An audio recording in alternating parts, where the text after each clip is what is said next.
안녕하세요. 한국의 가슴 따뜻한 이야기를 전해드리는 핫팩코리아입니다. 여러분들의 구독과 좋아요는 영상 제작에 큰 힘이 됩니다. 그럼 이야기를 시작해볼까요? 한국에는 약 200만 명의 외국인 근로자가 살고 있습니다. 그 중에서도 가장 많은 비중을 차지하는 곳은 베트남, 중국, 필리핀, 태국 등 동남아시아 국가 출신의 근로자들입니다. 그들은 한국에서 농업, 어업, 제조업 등 다양한 분야에서 일하고 있습니다. 그들에게 한국은 도전이자 기회의 땅이었습니다. 하지만 그 과정에서 쉽지 않은 고난도 많다고 합니다. 바로 한국에서 살아남아 일을 하려면 한국의 취업 비자를 취득해야만 하는데요. 비자를 취득하기만 한다면 인생을 바꿔버릴 수 있는 소중한 기회를 만날 수도 있고 어쩌면 멀리 떨어져 있는 가족들의 인생까지 모두 바꿀 수 있다고 합니다. 오늘의 사연의 주인공은 한국에서 3년을 일했던 외국인 근로자인데요. 그녀는 한국에서의 생활이 너무 힘들고 지쳐서 다시 고향으로 떠나버렸다고 합니다.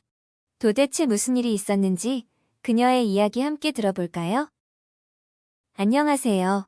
저는 태국 파타야라는 해변 도시에서 태어나 방콕의 한 대학교에 재학 중인 태국인 여대생입니다. 이름은 아리아예요. 사실 저는 동기들보단 나이가 좀 많은 편인데요. 그 이유는 제가 대학생활 중간에 3년 동안 한국으로 모험을 떠나서 그런 것입니다. 저는 부모님께서 두 분 다 일을 하셔도 빚만 쌓이는 가난한 집안에서 자랐어요. 대학에 진학하려면 등록금을 제가 벌어야 했습니다. 태국에서는 400만 원 정도 되는 등록금을 벌기가 쉽지 않았어요. 어떤 일이든 해야겠다고 생각하고 여러 아르바이트를 동시에 했습니다. 하지만 그 중에는 정말 못된 사장님을 만나서 고통스러운 시간을 보내기도 했습니다. 그 사장님과의 첫 만남은 좋았습니다. 대학 생활에 아무 문제가 없을 거라고 생각했고 일을 시작했죠. 하지만 사회 경험이 없다 보니 절대로 하면 안 되는 곳으로 들어간 것이었습니다. 온갖 일을 시키고 밤늦은 시간까지 술자리까지 끌고 갔습니다. 어린 마음에 무서워서 거절하지 못했고 나중에는 욕설까지 들으며 일을 했습니다. 저는 결국 참을 수 없어서 그만두고 다른 아르바이트를 찾았습니다. 그러던 중 제가 꾸준히 공부해오고 관심 있던 한국에 가서 돈을 벌면 어떨까 하는 생각이 들었어요. 아, 나도 할 줄 아는 게 있었지? 왜 이제까지 이렇게 참았을까? 라는 생각이 들었고 부모님을 설득했습니다. 한국에 가면 돈을 더 벌 수 있고 꼭 성공해서 돌아오겠다고 말이에요. 그 후로 저는 공부를 더 열심히 하기 시작했습니다. 한국에 가려면 취업 비자를 따야 했기 때문입니다.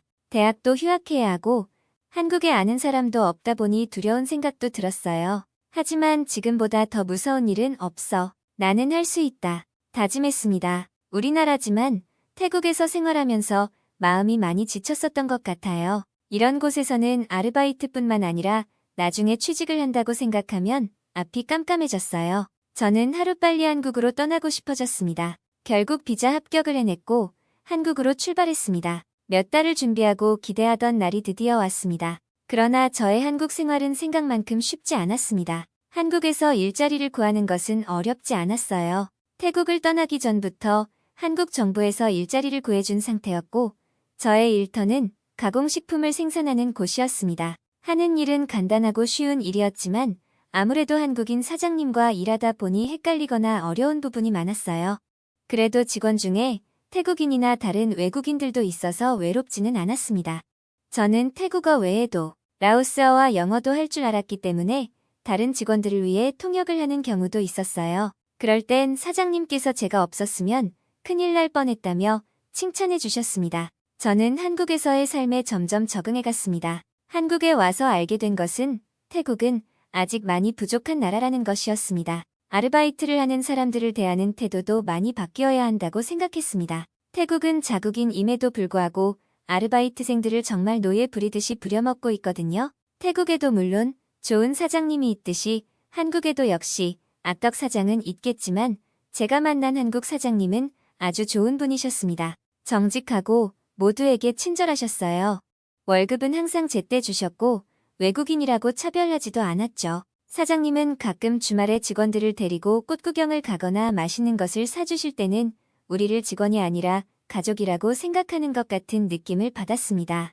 저는 그런 사장님께 정말 고맙다고 생각했습니다. 하지만 행복은 오래가지 못했어요. 한국에서 열심히 일을 하며 돈을 벌고는 있었지만 또 한편으로는 제가 불쌍하다는 생각이 들기 시작했거든요. SNS를 보면 저를 빼고 태국에 있는 친구들은 모두 잘 지내고 있는 것 같았습니다. 학교를 다니거나 연애도 하면서 청춘을 보내고 있는데 가장 예쁘고 즐길 나이에 가난한 가정 형편 때문에 멀리까지 와서 왜 이 고생을 하고 있는지 이런 제 모습이 애처로워 보였습니다. 친했던 친구 중에 한 명은 일찍 결혼해서 아이도 낳고 행복한 모습을 SNS에 올리고 있었습니다. 그 모습을 매일같이 보면서 부러워하는 제 모습이 너무 안타까워 보였습니다. 제가 올릴 수 있는 사진은 매일 일어나 씻고 일하고 자고 다시 일어나서 일하러 가는 모습뿐이었습니다. 거울에 비친 제 모습을 보니 초라하고 불쌍해서 눈물이 났어요. 나는 뭘 위해서 이렇게 사는 건지도 모르는 것 같았습니다. 저를 더 지치게 하는 건 이것뿐만이 아니었어요. 부모님께서는 한국에서 버는 돈으로 자신들의 생활까지 책임져 달라고 하셨습니다. 제가 선택한 삶이었기 때문에 거절할 수 없었고 결국 월급으로 가족들의 생계까지 책임지기 시작했습니다. 같이 일하는 한국 이모들은 왜 그렇게까지 하냐며 저를 위로해 주셨어요. 딸 같다고 밥도 챙겨주시고 제가 힘들 때마다 비타민 음료수나 과자들도 많이 사주셨죠. 한국 이모들은 정말 재밌는 분들이셨어요. 하지만 저는 마치 일하는 기계가 된 것 같았죠. 한국에서 버는 돈은 태국에서 버는 돈과는 비교조차 할 수 없을 정도로 많은 돈을 버는 게 사실이었습니다. 태국에서 한 달 동안 쉬지 않고 일을 해야 벌 수 있는 돈을 한국에서는 단 며칠이면 벌 수 있었습니다. 하지만 월급이 많은 만큼 한국은 물가도 비싸기 때문에 한국의 생활비도 만만치가 않았습니다. 제가 태국에 돈을 많이 보내려면 저는 여기에서 저를 위해 단 한 푼도 사용하지 않아야 하는데 부모님을 이걸 모르시는 거예요. 오로지 돈을 위해 저의 청춘을 한국에서 일에 다 바쳐야 하는 겁니다. 그렇게 3년이란 시간이 빠르게 지나갔어요. 저는 정신적으로 완전히 지쳐버렸습니다. 그래도 대학교 졸업할 돈까지 전부 벌어서 태국으로 돌아올 수 있게 됐어요. 저는 이제 돌아가기로 결심하고 사장님과 공장 식구들께 감사 인사를 드렸습니다. 사장님은 미리 이야기해줘서 고맙고 저를 응원한다고 말해주셨어요. 지금처럼만 성실하게 살면 성공한다고 이야기해주시는데 눈물이 났습니다. 그리고 정말 떠나는 날 저는 울 수밖에 없었습니다. 저와 함께 일했던 모든 동료들과 사장님이 파티를 준비해줬거든요. 케이크도 준비해주고 고기까지 사서 그날은 모두 저를 위한 날로 준비해주신 거예요. 그리고 태국어로 축하 노래까지 불러주셨어요. 정말 감동적인 날이라 영원히 잊지 못할 거예요. 여기에서 일했던 소중한 추억들로 저의 인생을 앞으로 잘 살아가 보겠다고 다짐했습니다. 그리고 감사드린다는 인사를 마지막으로 남긴 뒤 겨우 돌아섰습니다. 태국으로 3년 만에 돌아온 저는 너무 놀랐습니다. 한국에 오래 있었던 것도 아닌데 이곳은 마치 처음 와본 느낌이었어요. 한국 생활에 적응을 한 건지 태국이 변한 건지 낯설다는 느낌을 받았습니다. 시설이 노후된 곳부터 위생의 문제도 많아 보였어요.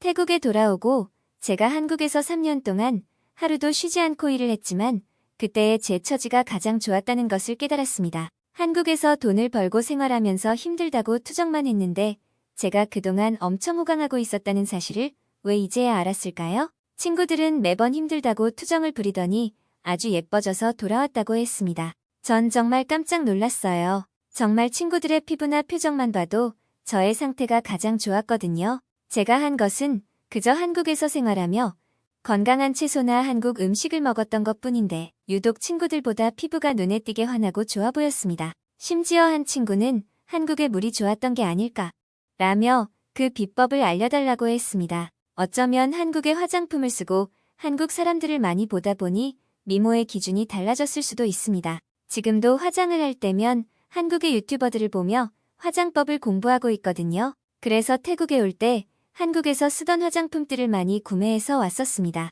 그러자 제 친구들은 너도 나도 한 번만 써보자고 달려들었어요. 저는 그런 친구들에게도 한국에서 배운 것들을 공유해주고 싶었습니다. 저는 친구들에게 화장법뿐만 아니라 한국의 문화나 음식, 음악, 드라마 등에 대해서도 많이 이야기해 주었습니다. 친구들은 저를 부러워했고 점점 더 한국에 대해 알고 싶어 했습니다. 물론 한국의 문화가 많이 알려지고 좋아하는 친구들도 있지만 아직 일부였어요. 그러다 제가 부러워했던 친구가 고민을 털어놓았습니다. 아이를 돌봐야 하는데 남편이 벌어오는 것만으로는 턱없이 부족하고 대출을 받아서 요즘 힘들다고요. 그리고 또 다른 친구는 교통비가 없어서 학기 말에는 자전거를 타고 다녀야만 했다고 말하더군요. SNS에서 제가 부러워했던 친구들이 사실은 태국에서 결혼도 하고 학교도 잘 다니고 있는 것처럼 보였지만 그들 역시 생활고에 시달렸다고 했습니다. 그 상황이 혼란스럽기도 하고 당황스러웠어요. 남들은 직장 다니거나 결혼해서 애도 있는데 나만 홀로 외롭게 가족 생계를 책임지면서까지 일을 하는 게 원망스러웠거든요. 세상이 나만 힘들게 하는 것 같고 나만 차별하는 것 같은 기분이었는데 다시 태국에 돌아와서 보니 그들 중 가장 성공한 사람이 되었다는 사실이 말입니다. 그동안 저처럼 많은 돈을 모은 사람도 없었고 말이죠. 전 그 뒤로 만족하고 안주하지 않았어요. 한국에 감사하는 마음으로 다시 공부를 시작했습니다. 물론 동기들보다는 나이가 많은 편이지만 한국에서 있었던 경험 때문에 학교에서 소외되지 않고 잘 적응해가고 있습니다. 그리고 어디를 가나 한국에서의 경험은 처음 만난 그 누구라도 저에게 관심을 가지며 친구가 되길 원합니다. 저는 태국에서 지내고 있지만 항상 감사하는 마음으로 살겠습니다. 주변에 어려운 한국인이라도 보이면 앞장서서 도와주겠습니다. 저의 인생을 바꾸어준 한국에게 정말로 고맙습니다. 한국 덕분에 인생이 바뀌었다는 아리아 씨의 사연 어떻게 보셨나요? 새로운 삶을 살고 있다니 너무 다행이네요. 태국에서도 한국의 문화를 많이 알려주시길 바라고 앞으로도 꽃길만 걷기를 바라며 댓글로 아리아 씨의 인생을 응원해주세요. 오늘의 이야기는 여기까지입니다. 즐겁게 보셨다면 소중한 댓글 많이 남겨주시고 구독과 좋아요 부탁드립니다. 그럼 더 좋은 영상으로 찾아뵙겠습니다. 지금까지 한국의 가슴 따뜻한 이야기를 전해드리는 핫팩코리아였습니다. 끝까지 시청해주셔서 감사합니다.